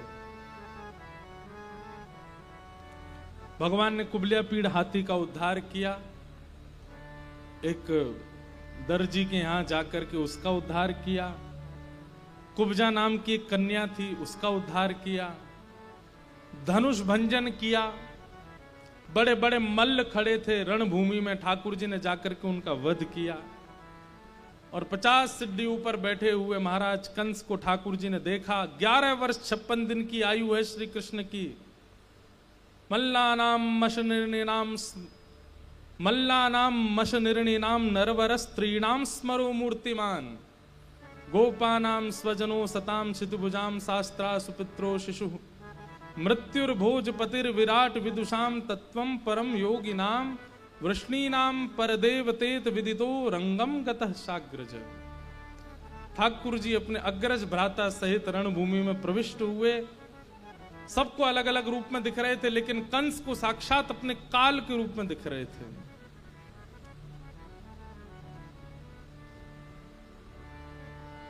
इससे यह बात स्पष्ट होती है कि श्री कृष्ण सुंदर हैं। अगर आपके भाव सुंदर हैं, आपका व्यवहार सुंदर है, आपका चित्त सुंदर है, तो श्री कृष्ण सुंदर हैं। लेकिन कंस के भांति दूषितता चित्त में भरी हुई है, तो आपके लिए श्री कृष्ण काल रूप ही होंगे। चाहे वो जितना सुंदर श्रृंगार कर लें, जितना सुंदर अपना आवरण धारण कर लें, वो आपके लिए साक्षात काल स्वरूप ही है। भगवान ने जाकर के कंस का मुकुट दूर फेंका, केश पकड़ करके दोनों भुजाओं में लेकर के नीचे पटक दिया और कंस का वध हो गया। मथुरा के लोग सब ठाकुर जी को लेकर के नृत्य करने लगे। भगवान ने कारागृह में जाकर के देवकी मैया को 11 वर्ष 56 दिन बाद आज पहली बार दर्शन दिए। ऐसा वर्णन करते हैं कि देवकी मैया ने जब पहली बार ठाकुर जी को देखा तो एक झलक देखते ही देवकी मैया तो मूर्छित हो गई। इतने सुंदर लग रहे हैं ठाकुर जी। मैया को विश्वास ही नहीं हुआ जी मेरो ही लाला है। ठाकुर जी ने जाकर के मां को गोद में लिया। देवकी मैया जब होश में आई, होश में आती तुरंत लाला को हाथ पकड़ो और हाथ पकड़ करके अपने वक्ष पर रख करके बोली, कन्हैया। हाँ मां। और ये शब्द सुनकर के देवकी मैया के नेत्र सजल हो गए। अब जान नहीं दूंगी, अब तू मुझसे दूर कहीं नहीं जाएगा। बहुत दिन है गए लाला, 11 वर्ष 56 दिन तेरे बगैर बिता दिए, अब तो ये जाने ना दूंगी। हृदय से लगा लिया। अपने नाना उग्रसेन को मथुरा की राज्य गद्दी पर बिठाया ठाकुर जी ने और स्वयं जिज्ञासा प्रकट की कि अब मैं अध्यापन के लिए गुरुकुल जाना चाहता हूं। और ठाकुर जी सांदीपनी उपाध्याय जी के यहां पढ़ने के लिए गए। उज्जैन अवंतिका में ठाकुर जी ने कुछ वर्षों तक अध्ययन किया। वहीं ठाकुर जी को सुदामा नाम के मित्र मिले। देखो, अध्ययन करने भी ठाकुर जी वृंदावन के बाद गए। क्यों? ब्रजवासीन को तो बुद्धि लगावे की जरूरत नहीं है ना, वहां तो प्रेम से ही काम हो जाएगा। अब बाहर के लोगन के काजे तो बुद्धिमान होना पड़ेगा, इसलिए ठाकुर जी अध्ययन करने गए। वहीं सुदामा से मिले और ठाकुर जी अब लौट करके वापस आए। वृंदावन की बहुत याद आती है।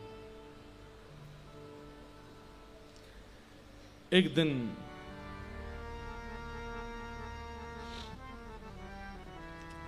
देव की मैया ने मन में विचार कियो कि आज लाला बहुत दिना बाद आयो है, या के काजे में कछु बना के ले जाऊं, अपने हाथन से पवाऊंगी लाला को।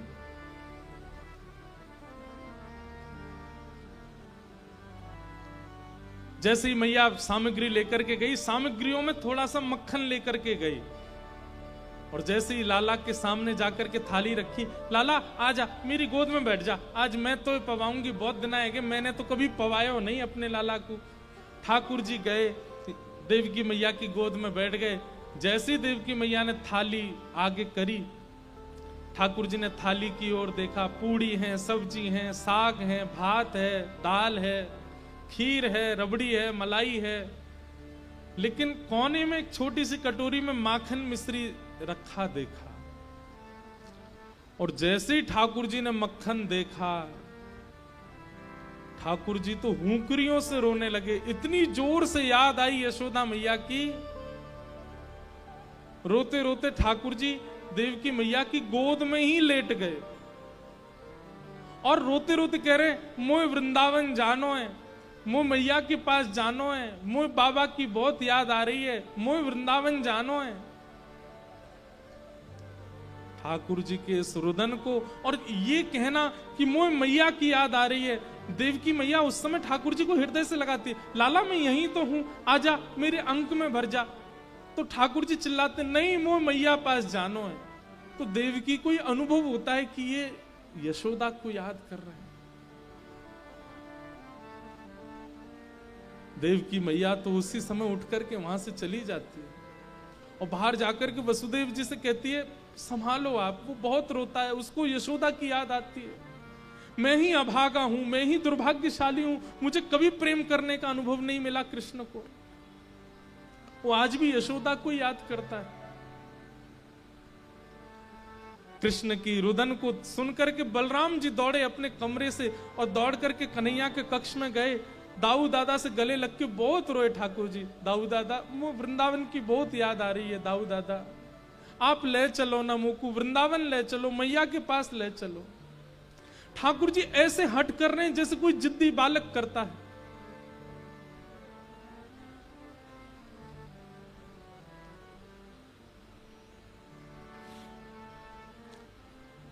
वसुदेव जी आए और आकर के बलराम जी को भी ले गए और बोले, कृष्ण को केवल एक ही व्यक्ति शांत कर सकता है, क्योंकि ये उसी के सामने गंभीर रहता है, वो इसका सखा है उद्धव। उद्धव सखा मथुरा आने के बाद बने ठाकुर जी के। ये भगवान के साथ गुरुकुल पढ़ने भी गए थे। उद्धव को जाकर के वसुदेव जी बोले, उद्धव तुम समझाओ, तुम्हारी बात मानता है कन्हैया। और श्री उद्धव जी महाराज ठाकुर जी के कक्ष में गए। भगवान रो रहे हैं। उद्धव कहते हैं, कृष्ण आप क्यों रो रहे हैं? ठाकुर जी कहते हैं, उद्धव मोह ब्रज की बहुत याद आ रही है। उद्धव जी हंसते हैं, आप परमात्मा हैं, आपको कोई मोह नहीं होता, ये नाटक मत कीजिए मेरे आगे। आप परमात्मा हैं, आप सारे मोहों से दूर रहते हैं, सारी आसक्तियों से दूर रहते हैं। आपका दर्शन करने वाला मोह आसक्तियों से दूर हो जाता है। ये क्या आप आडंबर कर रहे हैं? ये रोना धोना बंद कीजिए। ये हो ही नहीं सकता। ये परम तत्व पर ब्रह्म परमात्मा का ये स्वरूप नहीं हो सकता। उद्धव वेदों की ऋचाएं सुनाने लगे, परमात्म तत्व का वर्णन करने लगे। ठाकुर जी बोले, उद्धव तूने प्रेम तत्व पढ़ा कहीं पर? उद्धव जी बोले, नहीं, बृहस्पति गुरु जी ने प्रेम तत्व के बारे में तो कुछ नहीं बताया। और प्रेम तत्व है क्या? ये धर्म अर्थ काम मोक्ष चतुर्विध पुरुषार्थों के आगे प्रेम की क्या चलती है? ठाकुर जी बोले, इसीलिए तेरे मुख से ज्ञान प्रकट होता है उद्धव, क्योंकि तू अभी तक प्रेम का अधिकारी नहीं हुआ। प्रेम ऐसा जान, बेसन का लड्डू है, नवरत्न है, सुंदर खांड है, सुंदर घी है, लेकिन उसमें मिश्री नहीं है। तू वो है, तू वो लड्डू है जिसमें बेसन भी है, नवरत्न भी है, सब कुछ है, लेकिन मिश्री रूपी प्रेम नहीं है अभी तेरे पास।